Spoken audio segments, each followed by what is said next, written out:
আমি মলি, চলে এসেছি আবার একটা নতুন রান্নার রেসিপি নিয়ে।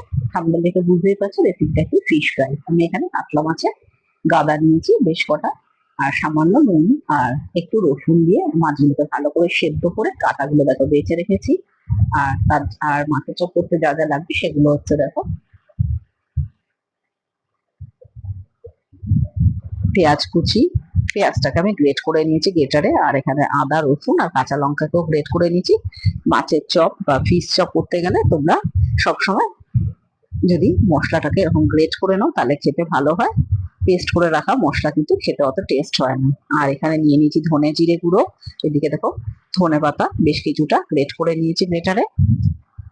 আর এখানে একটা মশলা তৈরি করেছি, তার জন্য আমি এখানে দিয়ে দিয়েছি হচ্ছে শুকনো লঙ্কা, ধনে জিরে গুঁড়ো আর সামান্য গরম মশলা দিয়ে একটা মশলা আমি ড্রাই রোস্ট করে রেখে দিয়েছি। আর মাছের চাপে বাইন্ডিং এর যাতে ভালো হয় সেজন্য এখানে আমি 3টে আলু সেদ্ধ করে নিয়েছি। এবার কড়াইতে সাদা তেল দিয়ে দিয়েছি, দিয়ে গ্রেট করে রাখা পেঁয়াজ, কাঁচা লঙ্কা, আদা রসুন সবকিছুকে ভালো করে তেলে ভেজে নিতে হবে। দিয়ে দিচ্ছি পরিমাণ মতো নুন, দিচ্ছি সামান্য হলুদ, শুকনো লঙ্কার গুঁড়ো, কাশ্মীরি লঙ্কার গুঁড়ো, ধনে জিরে গুঁড়ো দিয়ে ভালো করে মশলাটাকে মিশিয়ে পেঁয়াজ, রসুন, আদা আর কাঁচা লঙ্কার সঙ্গে ভেজে নিতে হবে। এটা একদম যখন ভাজা হয়ে নরম হয়ে যাবে তখন আমি এর ভিতরে দিয়ে দিচ্ছি হচ্ছে টমেটো সস। তাহলে একটু টক ঝাল মিষ্টি মিষ্টি হয় চপটা খেতে। তোমরা চাইলে দিতেও পারো টমেটো সস, আবার নাও দিতে পারো। আমি দিই। এবার সেদ্ধ করে রাখা আলু আর কাটা বেছে রাখা যে মাছটা, সেই মাছটা আমি এর ভিতরে মশলার সাথে ভালো করে মিশিয়ে নেবো, যাতে একদম দানা দানা ভাব না থাকে, তাহলে করতে অসুবিধা হবে। দেখি সেদ্ধ করে রাখা আলুটাকেও আমি এখানে দিয়ে দিলাম, দিয়ে ভালো করে মাছের সাথে আর মশলাগুলোর সাথে মিশিয়ে নিতে হবে। এবার অলমোস্ট দেখো মেশানো কমপ্লিট হয়ে গেছে। এবার এটাকে আমি ওপর দিয়ে যে মশলার গুঁড়োটা আমি করে রেখেছিলাম, ড্রাই রোস্ট করা মশলাটা, সেই মশলাটা আমি দিয়ে দিলাম গ্রেট করে রাখা ধনে পাতা। এতে ধনে পাতা গ্রেট করে দিলে চপের টেস্টটা অনেক বেশি বেড়ে যায়। এবার দেখো এটাকে ঠান্ডা করতে রেখে দিয়েছিলাম, ঠান্ডা হয়ে গেছে। এবার হাতের সাথে তোমরা যেমন ইচ্ছা শেপ দিতে পারো। আমি একটু গোল করে তারপরে একটু চ্যাপটা চ্যাপটা করেছিলাম। দেখো ফিশ চপের মতন, মানে ফিশ ফ্রাইয়ের মতন করেছিলাম। উপর দিয়ে সামান্য একটু ময়দা ছড়িয়ে দিয়েছি যাতে এটা গায়ে গায়ে না লেগে যায়। এবার একটা ব্যাটার তৈরি করতে হবে, তার জন্য আমি নিয়ে নিয়েছি হচ্ছে ময়দা, লঙ্কার গুঁড়ো, চাট মশলা। এর ভিতরে তোমরা চাইলে ডিমও দিতে পারো, আর দিয়ে দিচ্ছি বিট নুন। আমি ডিমটা এখানে স্কিপ করেছি।